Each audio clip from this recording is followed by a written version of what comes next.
So good evening and welcome. Thank you for joining us tonight. My name is Susan McBride and I'm here with my co-host Mike Edding to present for you Vote Smart, Finding Trustworthy Election Information.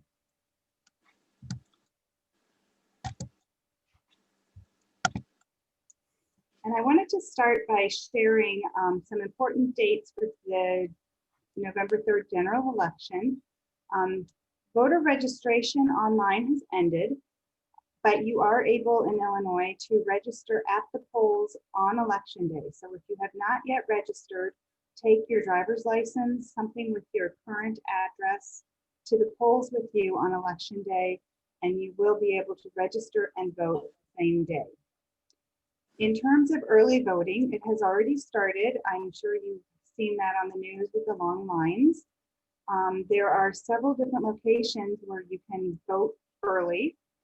The DuPage County Fairgrounds in Wheaton is one of the locations, and that's where they're using paper ballots, as well as several locations throughout DuPage County. If you go to the dupagecounty.org early voting, you will see the polling locations here in the county. I think the nearest one might be the Downers Grove Village Hall. I know I voted at Yorktown before, and also Elmhurst, the Village Hall in Elmhurst as well. And if you're in Cook County, then to find your early voting locations, you would go to the website I've listed here, cookcountyclerk.com/service/early-voting-locations, and you can see all of the polling locations in Cook County. In addition, you can vote by mail. The last day to request a mail-in ballot is October 29th. However, because of the rush on ballots, I would recommend, if you haven't, to do it ASAP. The ballots, mail-in ballots, must be postmarked by November 3rd, and they must be received by November 17th to be counted. However, election officials and the United States Postal Service are both recommending that you mail your ballots in much sooner than that. In fact, in Illinois, they recommended mailing them last week by October 15th. If you have a mail-in ballot, don't worry. I'm going to tell you what you can do with it if you don't want to mail it in. There are lots of other options, so I will get to that a little bit later. Where can you find voter information? There are some very useful sites. If you want to register, or if you want to look up your voting information to see if you are registered, you can do that both in Cook County and in DuPage County at the websites I have listed up here under the first section. So I did that with myself. I live in DuPage County.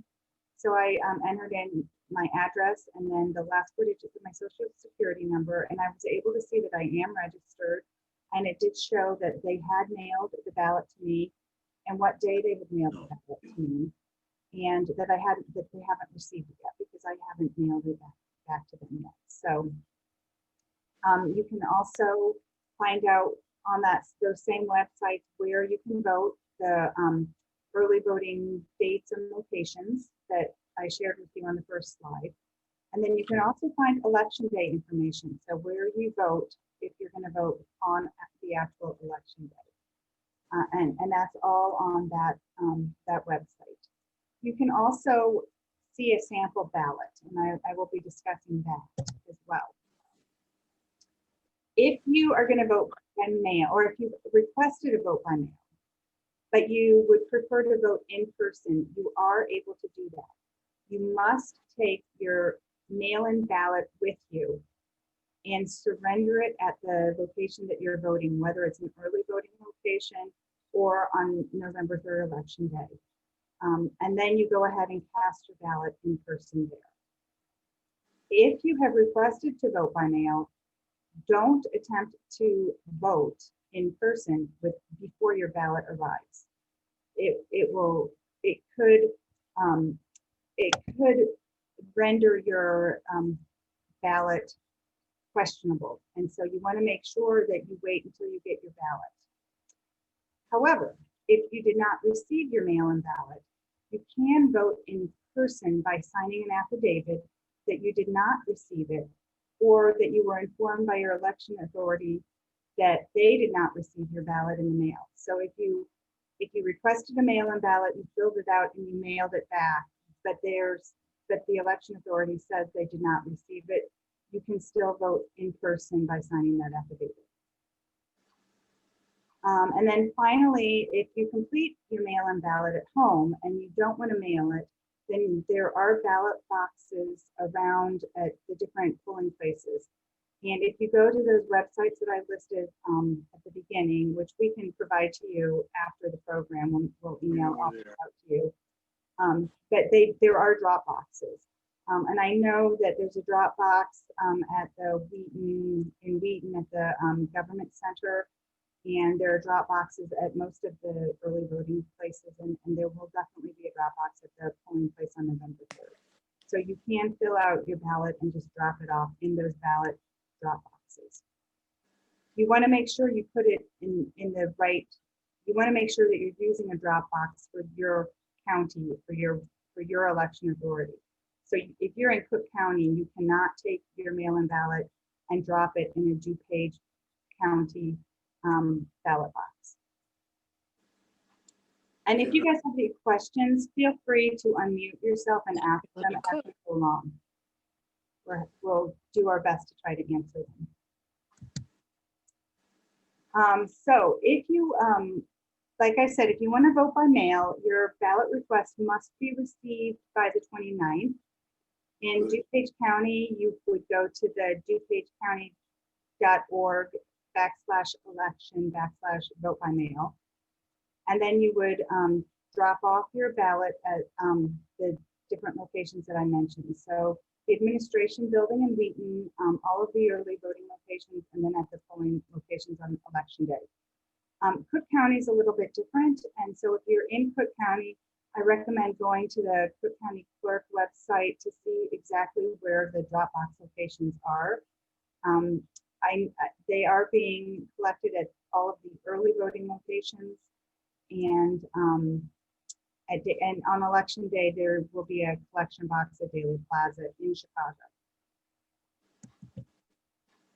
You can also go to these websites to see examples of your sample ballot. So if you don't know who's on the ballot or what measures are on the ballot, particularly the referendum type measures or the judges and some of the more local officials that aren't as obvious as the president and our U.S. representatives and senators, then you can go to the DuPage County voter lookup website or the Cook County website and pull up copies of your actual ballot. And this is what it will look like when you go to your polling place. This is a great thing to do at home before when you want to do your research. And so I have pulled up my ballot, which is the Downers Grove ballot on the left. And then I pulled up a sample Cook County ballot as well. And it shows you what they will look like. And you can go through and then research all of the candidates listed on the ballot using this sample ballot lookup. So I wanted to real quick go over what some of your voting rights are, because I think, this election is as we know it, a lot more people are voting, and we want to make sure that you know what your rights are when you get to vote. So one of the most important things is you don't need to present a photo ID to vote in Illinois. A poll worker should not ask you for that unless your right to vote is challenged, or if you registered to vote by mail and didn't provide an ID. So have your ID with you, but you know that you do not have to present that. Unless, also, if you're registering to vote, for that one address, then you will need to have that with you. On election day, you are entitled to cast your ballot after the polls close, if you are in line at the time listed as closing. So if it says that the polls are closing at 7 p.m. and you're in line at 7 p.m.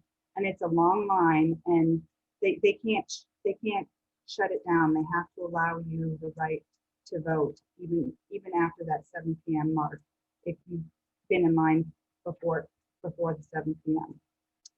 Another important thing that I didn't know is that you are able to bring written or printed materials into the voting booth to assist you. So if you want to write down who you are voting for, because you can't remember everybody, you are allowed to do that. They don't want you to use your phone, so it would have to be written on paper, but you're allowed to bring that in with you. In terms of wearing campaign clothing and buttons, you may be required or asked to remove them or cover them up. In terms of employment, you can request up to 2 hours off to go vote if your schedule prevents you from getting to the polls when they're open. And finally, if you are denied the right to vote, then because your name doesn't appear on the rolls, or you don't have an ID because of, and in your circumstance you need an ID, then you are entitled to use a provisional ballot. And so make sure that you fill out that provisional ballot, and that the poll worker gives you the instructions that you need to make sure that your ballot is counted. And I've given you a website here, elections.illinois or il.gov. If you go there and search provisional ballots, then you can get information about it if for some reason your circumstance requires you to use a provisional ballot. And then here are a couple of extra pieces of information. If you want to know a little bit more about voting rights, there's a CNET article called "You Have Voting Rights, Know What They Are Before Hitting the Polls," and that's more of a national article about voters' rights across the country. The ACLU of Illinois has their own document about knowing your voting rights. And again, this is a lot of what I just presented to you. And then finally, if you do experience problems on election day, then you can call the voter hotline, which is 1-866-OUR-VOTE, and report the problems that you're having, and hopefully you can get some resolution. But hopefully you won't need to. Hopefully everything goes smoothly for you. So now I want to talk a little bit about some of the resources that you can use to get some information on what is actually on your ballot. These are independent, nonpartisan sites that will provide just very factual information about the different candidates and some of the measures that you're going to find on your ballot. I'm going to start with ballotpedia.org, and the picture on my upper right-hand side is just a screenshot that I took from Ballotpedia. I don't know if you can see it. My images are pretty small. This is I found this to be a useful resource. You enter your address and it will pull up all of the things that you're going to see on your ballot. And it does list some of the local officials. It's harder to get information about them, but it listed on my ballot in particular, I've got 4 referendum measures, and it listed all 4 of those referendum measures. I was able to click on them and read about what they are. And so the graduated tax issue, which is one I'm trying to think through, I pulled that up for the image here, and it talks about what it is, and then it actually gives you the text of the measure, so you can read it verbatim and be informed in that regard. You can also click on the candidates and get information about each of them as well. It does a better job with the national candidates or with the local candidates that are incumbents that have a record, because it pulls up their voting records. But it is a useful source to get information about, what you're going to see on your ballot. FEC.gov is a really interesting site because it provides data on campaign finance. And so you can see it's not 100% current. So I looked at the presidential candidates and their finances, and I think it was updated last at the end of August. So it's not 100% current, but it is interesting to see how much money they have, and you can see um, who the big donors are too. So if that's a concern to you, who's donating to the candidates' campaigns, then that would be an interesting site for you to visit. GovTrack.us tracks federal legislation, and you're able to see voting records for federal candidates. So for the U.S. House and Senate candidates, you can see their voting records and the bills that they sponsored, and get a sense of where their stance is on different positions by looking at their votes. Another interesting site is votesmart.org. It does a lot of what Ballotpedia does in terms of clicking on candidates. But if you look at the graphic in the lower right of my screen, I looked up, I think it was Mike Quigley maybe, and you're able to see their biography, you can see their votes, their position on different things, but you can also read some of their speeches. So when you click on the file that says speeches, it will pull up all of the different times that the candidate maybe spoke on the floor, and you can actually read the text of what they said, which is another way to get a little bit different perspective on the candidates. And then finally, vote41.org. Again, you enter your name or your address, and it will pull up a ballot that contains clickable links to information on all of the races that are listed on your ballot. And it's really the only one that will take you all the way down to the local level and get to the state legislators and the judges and even the county coroner. And so if you're not sure of who you want to vote for, or if you're having difficulty finding any information about some of the more local races, I would recommend looking at vote411.org, and it will give you pretty fact-based information about the local candidates that are harder to find on your own.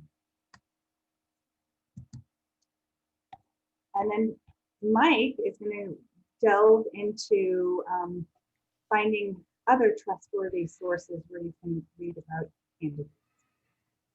Thanks, Susan. So over the past few years, there's been a lot of discussion about media bias and fake news. And, both of these are very real phenomena, but the phrases have been thrown around rather loosely by some people. So I'll try to shed some light on both of these issues. First, in regards to media bias, one of the factors which plays a large role is this blurring of the lines between the different kinds of reporting. So in a nutshell, basically, there are three types. There's news, there's analysis, and there's opinion. And unfortunately, in many cases, it's kind of left to us to determine which is which. So news is really the straightforward reporting of facts of the story, the who, what, why, where, when. The story will typically use quotes and attribute sources. Analysis is usually when you have an expert who's trying to add context to a story. So how does this event fit into a historical framework, or what can we expect going forward based on this event? And conclusions that they draw are based on evidence. And opinion is sort of when the outlet is making judgments or assertions that are not conclusive. They're you have to take these sort of comments, which may just be the opinion of this one person. You take this with a grain of salt, essentially. Opinion or editorial content can suffer from bias, whether it's intended or not. And, there are many forms of media bias. For a great rundown of them, I'd suggest taking a look at the All Sides guide that I'm listing here on the page. A few of the obvious ones include, unsubstantiated claims, personal attacks, omission of details of a story, making certain stories harder to find. So if you think of the old days when, I guess it's current too, but when everybody read a newspaper, if it was below the fold of the newspaper, you'd be less likely to see it. So in some cases, you might have a website that you have to scroll all the way down to kind of get a story that doesn't really conform to their typical slant. So that's sort of media bias. And we'll talk about ways of finding out what sources are biased and maybe to what degree a little bit later. But I want to give a little bit of attention to fake news. It really is a real thing. You'll often find it disseminated on sites, on social networking sites like Facebook, where it's pretty easy to click on a link and not give it much scrutiny. But as I mentioned earlier, the terminology for like fake news is often used inexactly by our public figures. It really only applies to cases where the outlet is intending to mislead, misrepresent facts, and even fabricate events.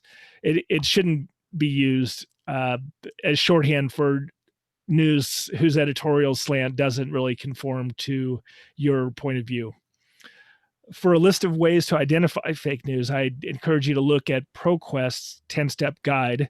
You can see that in the upper right-hand corner of the screen, and you'll see a few of the steps in that screen capture, but there's a link to the whole thing. So going back to media bias for a moment, we have some organizations that are sort of devoted to classifying media bias, and a couple that I like are allsides.com and Adfontes Media. They sort of graph these in a visual way, or chart them, I guess, more accurately. So, for example, if you look at the All Sides media bias chart, which is on the lower right-hand portion of the screen, this is available on their website, and you can see there's two L's, and that stands for left. So the one to the far left is far left, and the one more towards the center is moderately left. Then you have center, moderately right, and hard right. So you can kind of see, based on their algorithm, where these different media outlets lie. So you'll find sites like Mother Jones on the left and the American Spectator on the right. No surprise, but some of the ones in the sort of the middle range may be interesting. Another potentially even more useful tool is this Adfontes Media's bias chart, and this one is similar to the All Sides one, but it adds another dimension. So instead of just from left to right, you have a vertical axis which sort of talks about the degree to which the reporting is factual versus sites towards the bottom which tend to distort facts or provide an incomplete version of the story.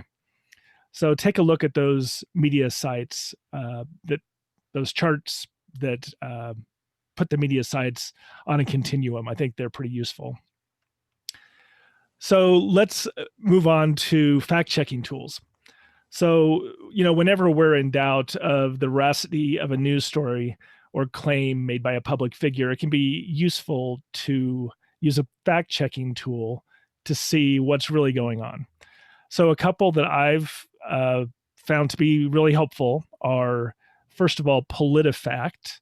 And you can see PolitiFact on the far right of the screen.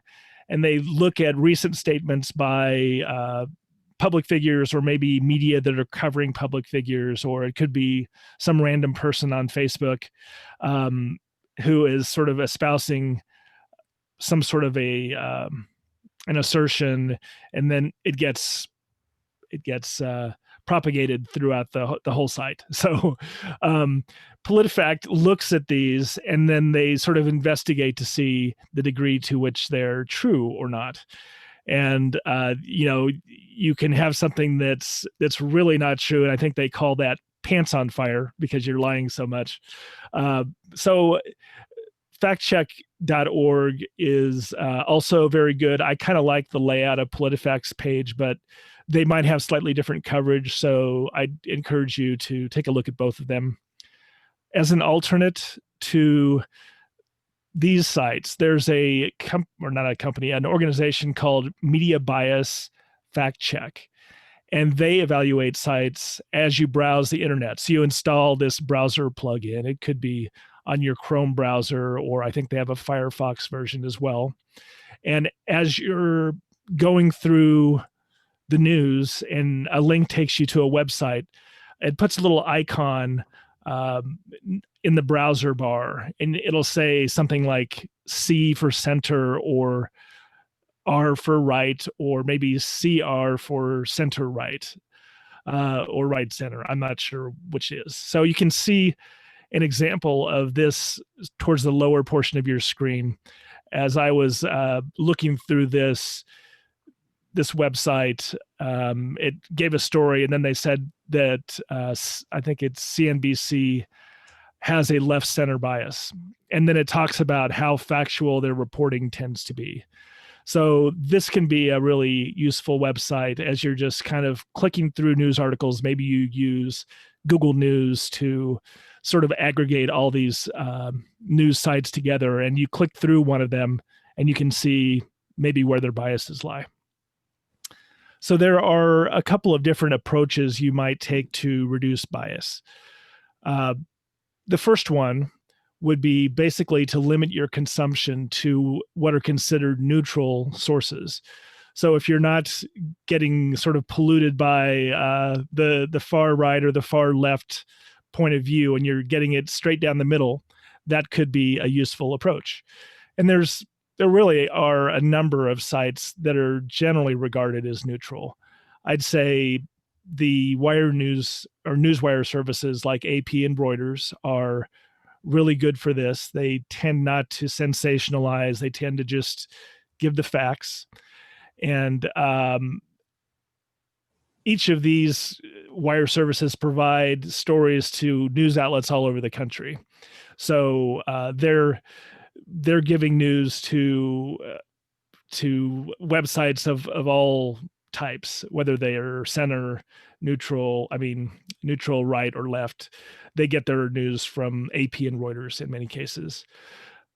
There are also some news sources that are kind of related to finance and the economy, and they tend to be neutral, like the Financial Times, the Wall Street Journal, and the Economist. Those are all really considered neutral sources, although the Wall Street Journal's opinion section does tend to have a slant to it, but their news coverage is pretty neutral. You might also try the BBC. Their American news tends to be pretty neutral. When they get into British politics, you might have more of a slant, but for American coverage, it's pretty good. And I'd also like to say that the Christian Science Monitor has sort of this long history of being an independent news and information source, and they're pretty trustworthy. So that's the first approach. Get your source from the center. Perhaps a more realistic perspective is to try to see multiple points of view and get news from multiple sources. And then you sort of make up your own mind as to where you end up. So this kind of avoids that whole echo chamber phenomenon where we tend to seek out confirming points of view and evidence that supports our beliefs. So if you only watch a certain or read a certain kind of newspaper that tends to be a little biased, you might begin to think that everybody feels this way and this is the only way it could be. It's better probably to try to get information from other points of view and combine it in your head. So thankfully, there are some tools that are available that can help with this. You don't have to sort of go out on your own to try to find them.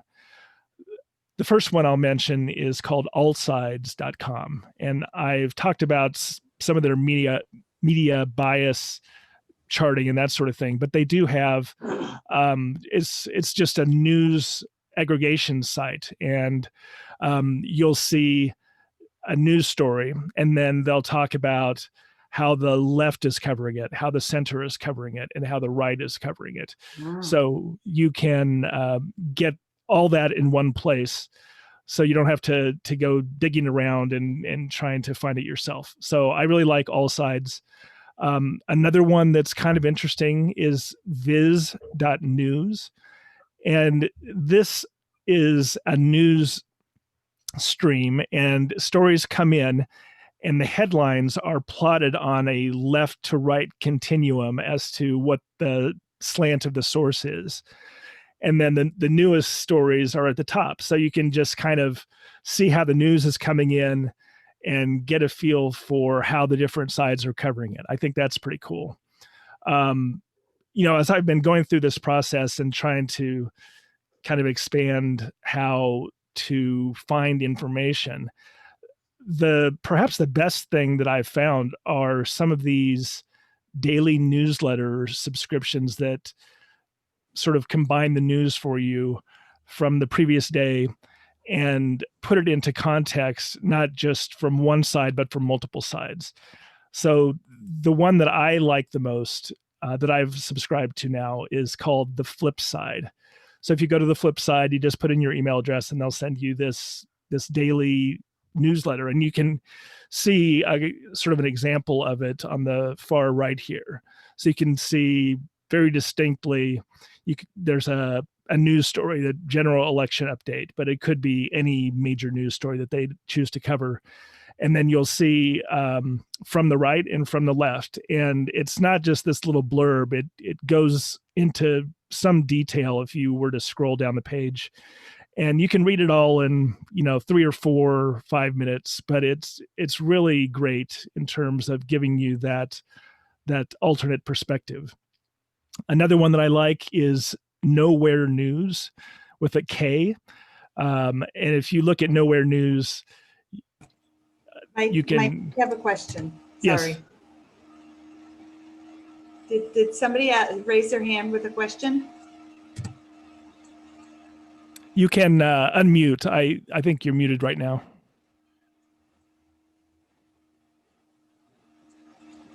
All right, maybe not. So as I was mentioning, Nowhere News is another good newsletter. I read that every morning when I get up as well. And so these two newsletters, and allsides.com also has been fantastic in getting me to sort of open up my mind to see where different sides are interpreting the news. So once we've talked about ways that you can gather information about the candidates and ballot measures and that sort of thing, and how to find news sources that are neutral or balanced. So assuming you have everything you need to vote, where can you get information on polling and other election news? And the two best sites that I've found are Real Clear Politics. They have some really good election coverage. You can see that in the lower portion of your screen. There's sort of an updated electoral college map in terms of projections based on polling and that sort of thing. And you can click into stories that they're covering on the election. So I've used this for a number of elections. So they've been around for a while, and it's a really reliable source for information. Now, of course, there are limitations to polling, as we found out in the last election, but it still gives us some idea of what's going on. If you're looking for even more analysis, I would say the website 538.com is a really good source for polling aggregation and trying to put that into context. So 538 is the number of electors in the Electoral College, in case you're wondering where that came from. But on the right-hand side, you can see a visual interpretation of the latest polling information. So they try to make it engaging, the content, so you can see it at a glance and understand what these numbers mean that we've been seeing reported just as percentages or that sort of thing. And this kind of crunches the numbers and makes it more palatable to the everyday user of information. So I'd say, if it's election day, I would probably keep these two websites up.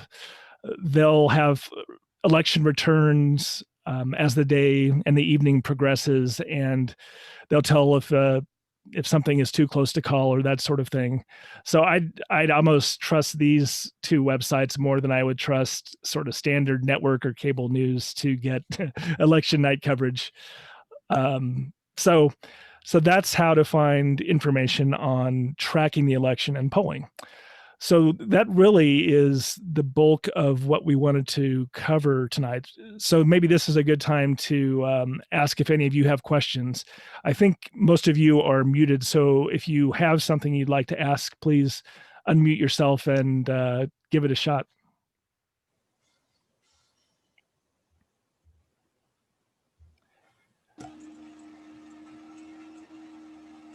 So some of you probably have voted already, but if you haven't, I'd encourage you to use some of these tools to get a better feel for what's going on in the election, and then again keep track of what's actually happening on election day with these two websites that I mentioned. So thank you all very much for coming. We know you could be doing a lot of different things, so I hope you've found it useful. Anything, Susan, that you'd like to add? Just say that we do have your emails, and we will put together a PDF document with most of this information on it that we'll email out to you, I think maybe tomorrow, or at least Friday by the latest, so that you have access to the websites and the links that we have in the slideshow, in case you didn't have a chance to write them down. Some of them are pretty long. But thank you so much for joining us tonight. And if you have any additional questions, feel free to email us, and we would be happy to answer them as well. Thanks, guys. Thanks so much. Thank you. Bye-bye. Bye-bye.